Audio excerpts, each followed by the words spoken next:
Hello viewers, welcome to Indian food recipes. நாம இன்னைக்கு பார்க்க போறது tofu வச்சு ஒரு ரெசிபி தாங்க பார்க்க போறோம். ஆமாங்க, சோயா பன்னீர் வச்சு ஒரு ரெசிபி. இது ரொம்பவே நல்லா இருக்கும். குழந்தைகளுக்கு ஒரு ஸ்நாக்காவும் கொடுக்கலாம் இதை. உங்களுக்கு காரமா ஏதாவது சைட் டிஷ் தேவைப்படுச்சுன்னா இதை நீங்க கூட பயன்படுத்திக்கலாங்க. ரொம்ப நல்ல ருசியான ஒரு ரெசிபிங்க. இதை நீங்க வீட்டில் ட்ரை பண்ணி பாருங்க வியூவர்ஸ். வாங்க வியூவர்ஸ், இப்போ நம்ம வீடியோக்குள்ளே போகலாம். இது நான் இது மாதிரி தோஃபுவை ஸ்கொயராக வெட்டி வச்சுருக்கேன். நல்லா பெரிய பெரிய பீஸாக வெட்டி வச்சுருக்கேங்க. இதை நம்ம கொதிக்கிற தண்ணியில் போட்டு இப்போ எடுக்கிறோம். பாருங்கள், இப்போ தண்ணி கொதிச்சிருச்சு. இப்போது இதில் இந்த க்யூபெல்லாம் போடுவோம். இதை க்யூப்ஸ் எல்லாம் போட்டுட்டு அதில் இப்போ கொஞ்சம் உப்பும் அதில் ஆட் பண்ணியிருக்கேங்க அந்த தண்ணியில். அப்புறம் இதில் கொஞ்சம் நேரம் ஒரு 10 மினிட்ஸ் அப்படியே விட்டுடுவோம். இதை ஸ்டவ்வை இப்போ ஆஃப் பண்ணிவிடுவோம். 10 மினிட்ஸ் ஆனதுக்கப்புறம் இந்த தண்ணியெல்லாம் நல்லா சுத்தமாக வடித்து எடுத்துடணுங்க.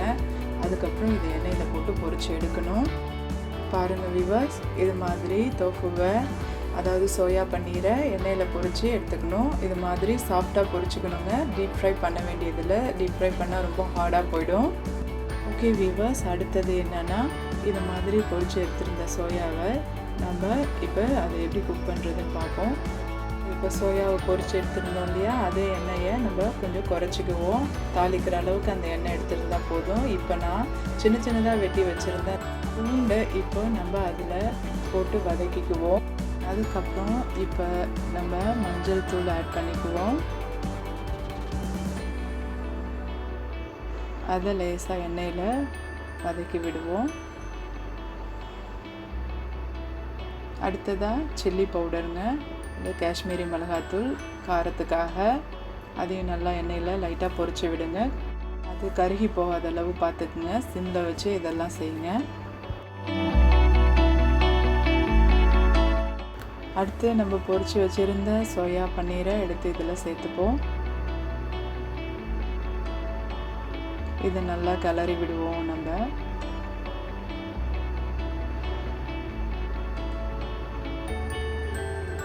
இப்போ உப்பு ஆட் பண்ணிப்போங்க.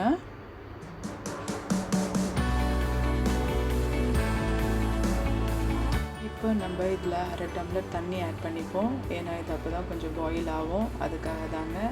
அதை நல்லா ஒரு தடவை கிளறி விட்டு இதை நம்ம 5 மினிட்ஸ்க்கு வேக விடுவோம். இது மீடியம் ஃப்ளேமில் வச்சு வேக விடுங்க. தண்ணியெல்லாம் நல்லா அப்சர்வ் ஆகி இது மாதிரி ட்ரையாக மாறி இருக்கிற வரைக்கும் நல்லா அதை வேக விடணுங்க. நம்ம soya paneer ready. Okay viewers, thanks for watching this video. Please like and subscribe. Thank you.